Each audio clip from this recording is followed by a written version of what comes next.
바로 부산고등학교, 부산대학교 사회복지과 출신입니다. 좌파로부터 남북국민은 갔다 왔고 6번 첩을 받았습니다. 부동산 자산관리사로서 도시 설계가 전공입니다. 정책, 행정의 달인이라고 자부하고 있습니다. 이번 지방선거에 승리할 수 있는 나름의 비전 전략 전술을 한번 펼쳐보겠습니다. 지방선거의 의원이나 일무들은 두 가지 역할이 있습니다. 하나는 뭐냐면 나라가 위급했을 때는 먼저 나서서 싸워서 나라를 지켜야 되는 것이고, 두 번째는 지방행정을 잘해서 국민의 행복을 극대화해야 됩니다. 그래 이중적 성격을 가지고 있습니다. 그래서 첫째로 뭐냐면 지금 현재 정치 전반에 봐서는 좌파들이 대한민국을 친북으로 넘기려고 지금 현재 하고 있습니다. 그것을 막는 구개사들을 서구에서는 2,000명 모집하겠습니다. 그래서 적극적으로 나서야 국가를 구하는 겁니다. 그 첫째 역할이 지금 시민단체장들의 역할이고, 두 번째는 행정가로서 행정하고 행정법을 달통해야 됩니다. 법 집행 90%는 행정법을 다 집행하는 겁니다. 행정법의 핵심은 공정력입니다. 그런 민법에다가 권력을 다하는 것이 공정력이거든. 그 개념을 이해를 못하면 행정가로서의 기본 소양이 안 되고, 그 다음에 행정학이라는 것은 정책입니다. 법하고 정책이 있는 것 같으면 정책이 위입니다. 정책은 공공복리를 기반을 해서 이 비전과 전략 전술을 펴야 됩니다. 지금 현재 서구 같으면 연간 예산 한 2천억 정도 될 거예요. 그러면 여러 가지 교부시 기타 등 나오는데, 그것이 원점에서 다시 냉장히 짜야 됩니다. 그리고 도시 설계도 원점에서 해야 되고 예산도 원점에서 짜야 과연 우리 지방 서구가 발전할 수 있는 기본 배서가 나오는 거예요. 예비적 공격적 행정을 해야 됩니다. 어떤 비전 전략 전술을 내셔가지고 그게 따라오게끔 하는 이 공격적 행정이고, 지금 서구 같으면은 태풍의 취약지역, 그 다음에 화재, 기타 등등의 안전 문제는 사후약방문이 돼서 되는 게 아니고, 항상 구청에 이거부터 책정해 나가는 그것이 예비적 행정입니다. 이런 기본 바탕 아래 스마트 시티가 나오는 거예요. AI 기반에 의해서 전사나 전자해야 됩니다. 그런 스마트 시티를 부산뿐만 아니고 전국적으로 다 해야 됩니다. 이재명 정권은 현재 친북 친중주의 완전 중국에도 문 다 열어놨습니다. 이걸 막기 위해서는 여러분들은 목숨 걸고 싸워야 됩니다. 지금 중앙당에서는 국회의원도 웰빙다 가만 앉아서 세배원 받아오고 이것만 챙기는 사람들이에요. 그런 사람들 몰아내고 행동파 국민들한테 찾아가서 행동해도 말로 뛰어야 되는 거예요. 아무리 AI 시대가 하더라도 기반은 국민 주민들을 접촉해야 됩니다. 그리고 행동하지 않는 국회의원과 지방 선량들은 전부 몰아야 됩니다. 지방선거를 하면서 보면은 주민들이 뭐라 하냐면은, 야, 너 맨날 국임당 찍어줬는데 네 한 게 뭐냐? 바로 그것이 우리 지금 시민들의 국임당 보고 요구하는 거예요. 내놔야 됩니다. 뭘 내놔야 되냐면 자기 지역구를 손바닥처럼 보고 있고 어떻게 이것을 개혁할 거고 혁신할 것인가, 그걸 구상하고 노력하려고 하는 것이 제일 첫째입니다. 그래서 그게 비전이 지어졌다면 그걸 실행할 수 있는 방법을 연구하는 거예요. 서구에는 지금 인구가 20만에서 10만으로 줄어들었습니다. 텅 빈 도시가 되어버렸어요. 이것을 내가 지금 옛날 야구장하고 체육관 부지에 200천억의 세계 랜드마크를 갖다가 건설하려고 합니다. 이래 되면은 어떤 상황이 벌어지냐?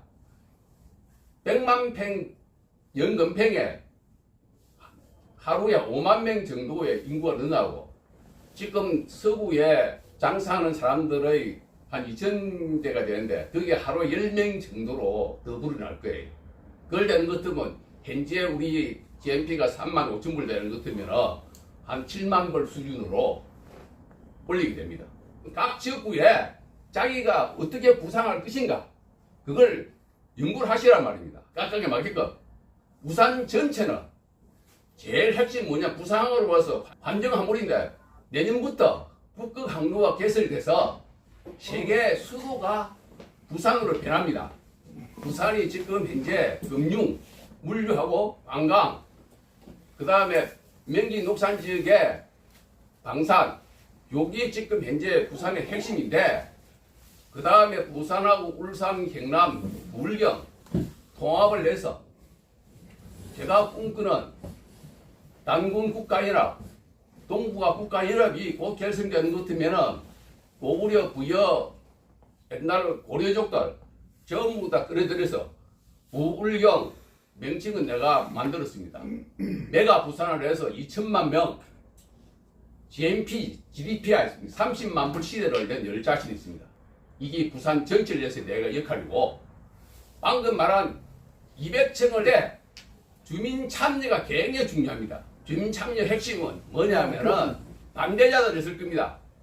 200층 올리면 안 된다 하는 사람들의 의견을 겸허하게 받아들이고 내가 중앙당에서 신임 영입으로 발표하게 되는 것도 뭐 즉시 200층 올린다는 기자회견을 할 겁니다. 그때 반대자들의 시행에 참여하게 만들어야 된다. 시행에 참여하게 만드는 것은 그 사람들이 지금도 홍보하게 될 거예요. 내가 노무현 때문에 선거로 감옥에 2차례 2년간 갔다 왔고 문재인 때 한 4차례 처벌받았는데 부정선거 이거는 이 좌파 디스데이트의 하나의 로드맵입니다. 자기들 먹고 사는 거예요. 마두로가 지금 축출하는 일곱 직진 아닙니까? 마두로 다음에 트럼프는 제명을 지명했어요. 중앙당에서 내가 신임 여기 1호로 발표하고 나면은 중앙당 부정선거 대책위원장으로 지명하라 했어요. 부정선거하는 방법은 백화점입니다. 다 합니다. 응산 조작도 하고 해킹도 하고 표 바꿔치기 하고 있습니까? 실물도 하고 정자하고 백화점이에요. 옛날에 이승남 박사 때 이궁이 할 때 저 신발 주는 건 안 하려고 아무것도 아니에요. 사전투표 할 때 했습니까? 당원 시켜가지고 릴레이로 지금 표 불리기 하나 아니야 했습니까? 체킹해야 돼. 체킹하고 5일 동안 릴레이로 했습니까? 그게 접근 못한다 해도 했습니까? 싸워야 됩니다.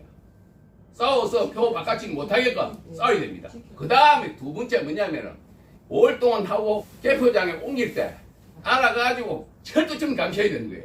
마지막으로 이제 요 결정자가 이룰 수 있는 뭐냐면 선거 개표를 하죠. 개표 다락 돌아갑니다. 이유도 없이 제기하세요.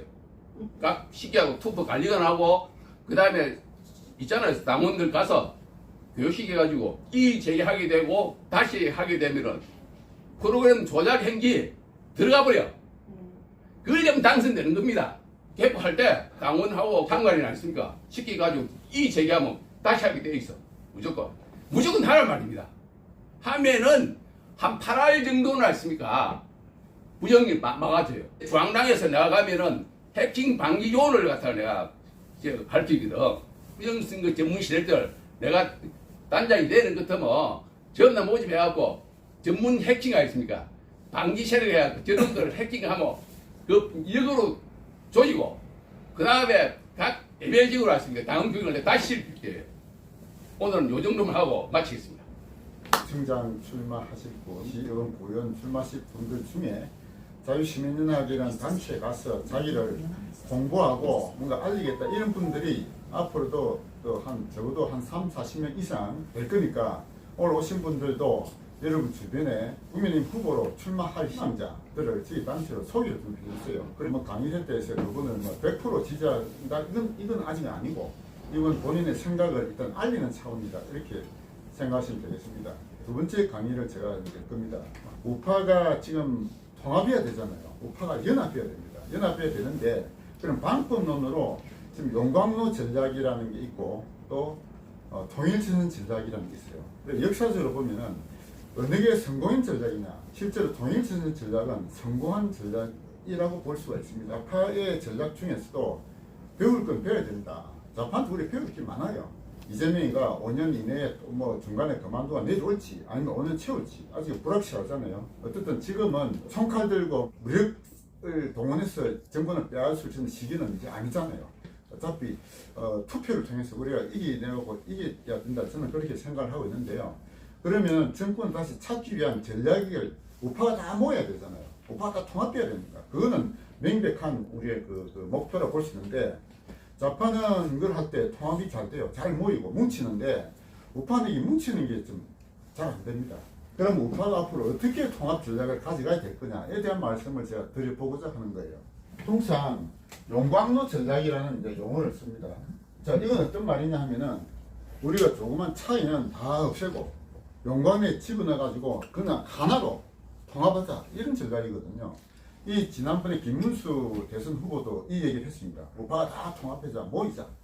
그다음 우파가 제시한 전략은 통합 전략으로 용광로 전략이라는 용어를 썼다는 얘기예요. 근데 이게 성공했느냐?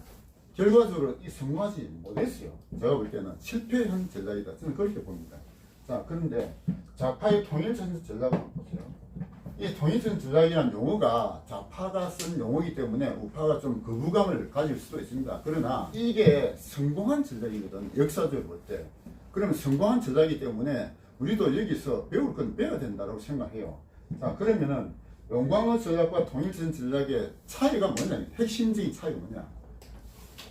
통일전 전략은 이 전략을 집행하고 이끌어가는 지도 세력, 주체 세력이라고 볼 수 있습니다.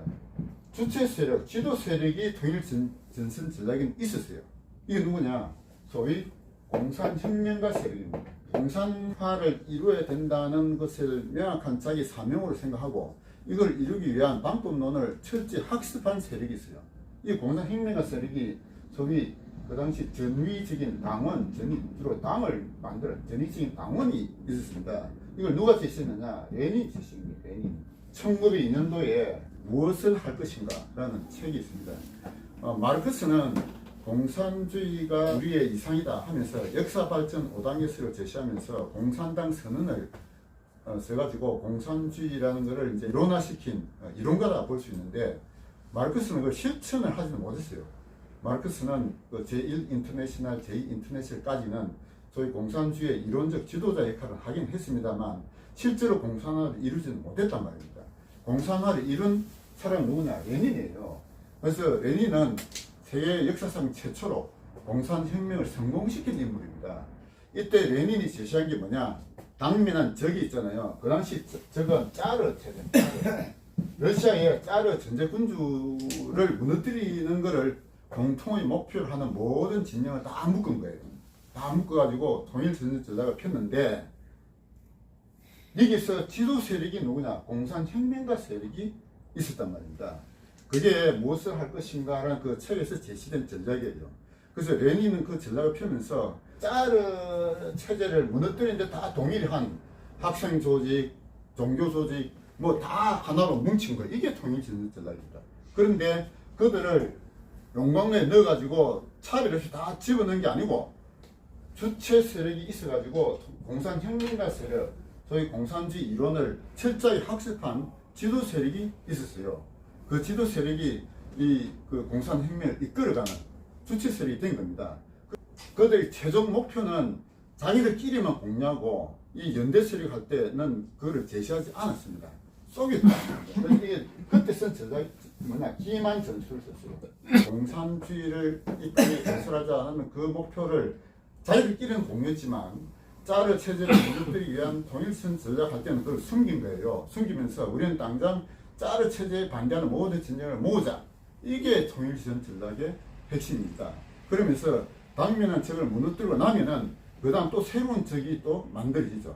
그럼 그 적을 향해서 반대하는 모든 진영 모으고, 그래서 항상 다수를 형성하는 기본적인 전략으로 통일선 전략을 채택을 하면서 끝없이 그 시기에 맞는 적을 만들고 그 적과 반대하는 모든 진영을 모으는데, 핵심 지도 세력은 공산혁명가 세력, 전위적인 당원이 그 역할을 했던 거예요. 적들을 무너뜨리고 하면서 마침내 자기들이 이제는 자기들의 원래의 목적을 드러낼 때 되면 그걸 결정적 시기로 합니다. 결정적 시기. 100일 하에 자기가 목표를 제시하고 이렇게 공론화시킬 수 있는 그런 시기에 그때 되어서 비로소 나타난 겁니다. 모든 공산화가 이 전략으로 성공한 거예요. 중국의 모택동도 이랬고 북한의 김일성도 그랬고 동구라파의 공산화, 동남아의 베트남 모든 그 공산주의 세력은 다 이 통일전쟁 전략을 딱 폈던 겁니다. 거기서 이 공산혁명가 세력은 철저히 학습한 적어도 몇 년 동안은 공산주의 이론을 자기의 역사적 사명으로 생각하고 그 방법론을 철저히 공부를 한 지도 세력이 있었던 거예요.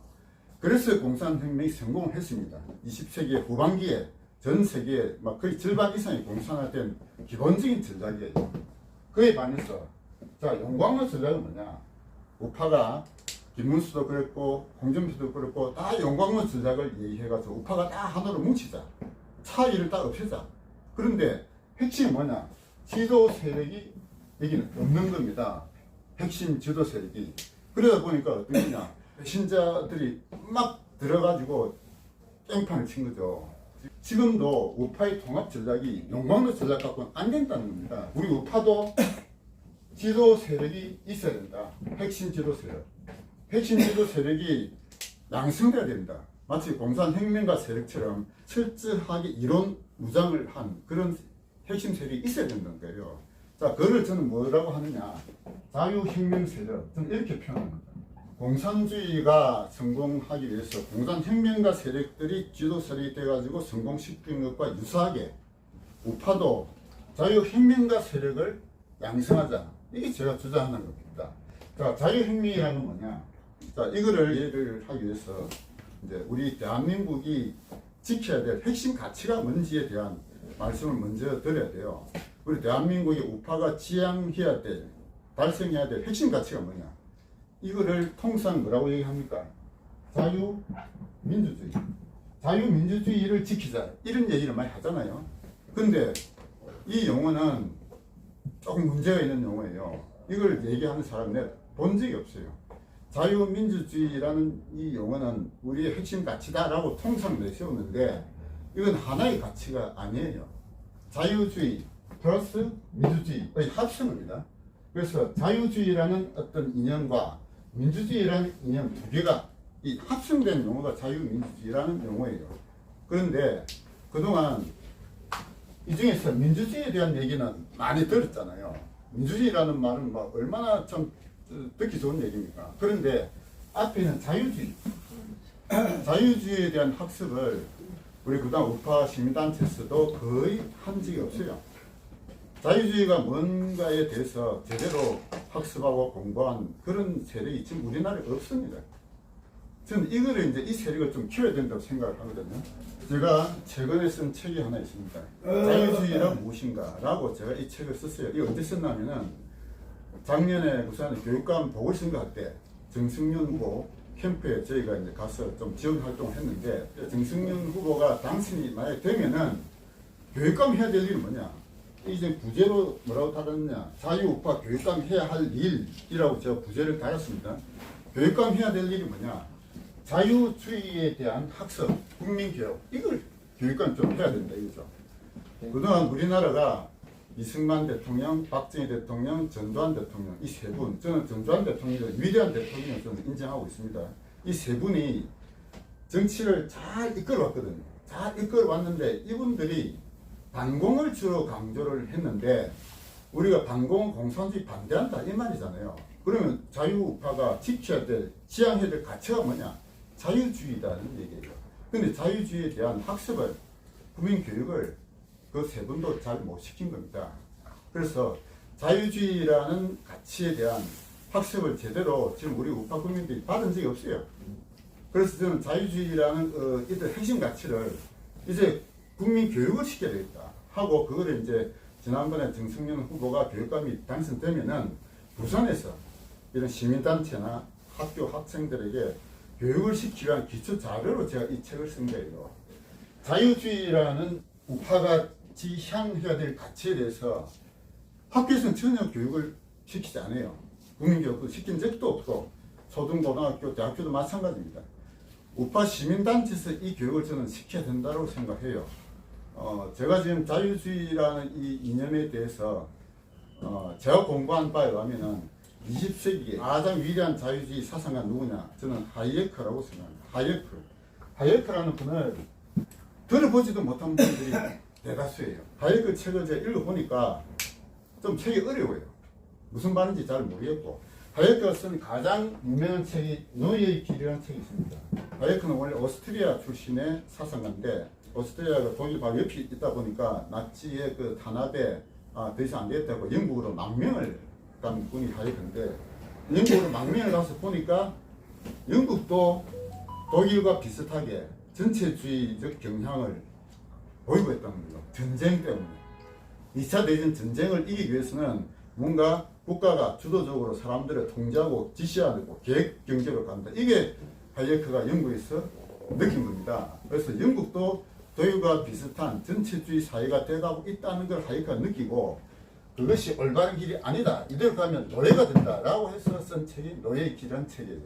제가 노예의 길을 한 번 정도 읽어봤는데, 처음에 2번 정도 볼 때는 무슨 말인지 잘 이해가 안 되더라고요. 한 3번쯤 보니까 이제 조금 무슨 말인지 이해가 될 정도인데요. 근데 하이에크가 쓴 한 10권 정도 되는 책을 보면서, 하이에크가 좀 사실 어려워요. 읽기가. 어려워서 이분을 한국의 우파 운동하는 사람들이 좀 알기 쉽게 풀이한 한국의 위대한 사상가가 있습니다. 그분이 이름이 누구냐? 민경국 교수라는 분이 있어요. 민경국 교수라는 분이 쓴 책도 저기 한 10몇 권 있습니다. 민국 교수가 쓴 책을 읽어보면서, 야, 이거 우리 한국의 우파 운동에 민국 교수를 좀 알리고 공부를 좀 시켜야 되겠다라고 저는 생각해요. 민경국 교수의 책을 통해서 하이에크도 이해하고, 그다음에 우파 운동의 핵심적인 가치를 제대로 실현하는, 이게 사실은 모든 정책의 기본이 되는 겁니다. 그런 기본적인 이런 자유주의 학습을 바탕으로 한 자유혁명가 세력을 저는 키워야 된다고 생각하는데요. 공산혁명이라는 용어는 많이 쓰고 자유혁명이라는 말은 사실은 잘 안 써요. 누가 쓰느냐? 정관 목사님이 이 용어를 썼습니다. 정관 목사님이 광화문 집회에서 우리가 자유혁명을 이룹시다 라고 주장한 거예요. 자유혁명의 길은 2가지 단계가 있다고 저는 생각합니다. 첫째가 정신혁명, 2번째가 제도혁명. 정신혁명은 뭐냐? 정신혁명은 내 개인이 내가 태어나서 뭘 남기고 죽을 건지 그거를 자신의 삶의 가치를 발견하는 거, 이게 정신혁명이 되겠죠. 그렇게 개개인이 자신의 삶의 가치를 발견하고 난 이후에는 뭘 해야 되느냐? 제도를 바꿔야지. 우리나라에 제가 지금 공인노무사로 노동법 전문가로 지금 활동하고 있거든요. 올해 25년째 지금 하고 있습니다. 그러면서 제가 하고 있는 노동법에는 이 한 분야만 보더라도 잘못된 게 한두 가지가 아니에요. 노동법이 완전히 지금 막 걸레가 되어 있습니다. 걸레가 되어 있어가지고 이 노동법 때문에 사업을 하는 사업주들이 너무너무 고통당하고 있어요. 직장의 괴롭힘이나 중대재해처벌법, 이게 노무사의 입장에서는 변호사도 그렇고 이게 어떤 업무 영역이 넓어지고 돈벌이가 되는 그런 일이에요. 그런 일이지만 이 법이 잘못됐다 이거지. 이게 고쳐야 돼요. 이게 고쳐가면은 제도가 바뀌어야 되는 거지. 법을 바꿔야 되는 겁니다. 제도혁명의 목표는 뭐냐? 제도혁명의 목표는 우리 미래 세대, 우리 자식들, 손주들이 자유롭고 번영된 세상에서 살 수 있도록 제도를 바꿔주는 것, 이게 우리가 나이 든 사람들이 해야 될 일이다 이겁니다. 그래서 이런 제도혁명까지 가기 위해서는 우리가 직접 못하잖아요. 정치인을 잘 뽑아야 돼. 우리를 대신해서 법을 만들 사람, 국회의원들 잘 뽑아야 되고 지방의 의원들, 구청장 잘 뽑아야 돼. 정치인을 잘 뽑아야 된다. 이게 제도혁명으로 가는 지름길이 됩니다. 우리 우파가 결국 통합돼야 된다라고 말하지만 용광로 전략처럼 아무런 구분 짓지 않고 니 돈에도 다 용광로 집어넣고 하나 똑같이 하자 하면은 결국은 저 한동훈이나 이런 배신자들이 나온다 이 말입니다. 그래서 안 되고 지도적 세력, 주도할 수 있는 세력, 자유주의에 대한 학습을 철저히 한 그런 자유혁명가 세력을 길러야 된다라고 저는 생각을 합니다. 자유혁명의 용어를 저는 좋아해요. 그래서 보수라는 용어는 굉장히 제가 싫어하는 단어입니다. 우파를 보수라고 많이 하잖아요. 우파를 보수라고 부르면 그 순간 좌파를 진보라고 불러줘야 되죠. 좌파가 무슨 진보입니까? 완전히 그놈들이 보수 꼴통이라 이미 그렇게 돼 있는데, 그래서 이런 자유혁명가 세력을 기르는데, 자 그러면 나이가 관계 있냐? 저는 나이는 아무 관계 없다고 생각해요. 근데 10대도 이 일을 할 수도 있고 90대도 일할 수 있습니다. 네. 자유주의에 대한 학습도 보면 단계별로 적어도 저는 한 1년 이상 학습을 좀 해야 된다고 생각합니다. 그런 학습을 거쳐가지고 자유주의에 대한 사상에 대한 철저한 학습을 통하고 그 방법론을 거친 학습된 조직, 이들이 우파의 지도 세력이 돼가지고 우리 자식들, 손주들의 미래 세대가 올바로 살 수 있는 그런 제도 혁명까지 가야 되고, 그런 제도 혁명을 이루려면은 정치인을 잘 뽑아야 된다. 그래서 우리 단체가 지금 하고자 하는 거는, 우리가 물론 우리 중에서도 정치인을 나가고자 하는 사람도 있겠지만 다수는 우리가 직접 정치를 하는 게 아니고 올바른 좋은 사람을 정치인으로 밀어주고 구원하고, 이게 우리 할 일이다, 이렇게 지금 생각합니다. 우파를 통합하는 것도 니도 내 차별해서 똑같이 그냥 용광로에 집어넣어갖고 하나로 뭉치자, 이것 가지고는 안 된다고 저는 생각해요. 우파의 핵심 지도 세력을 양성하고 키워야 된다라고 생각합니다. 네, 이상 마치겠습니다.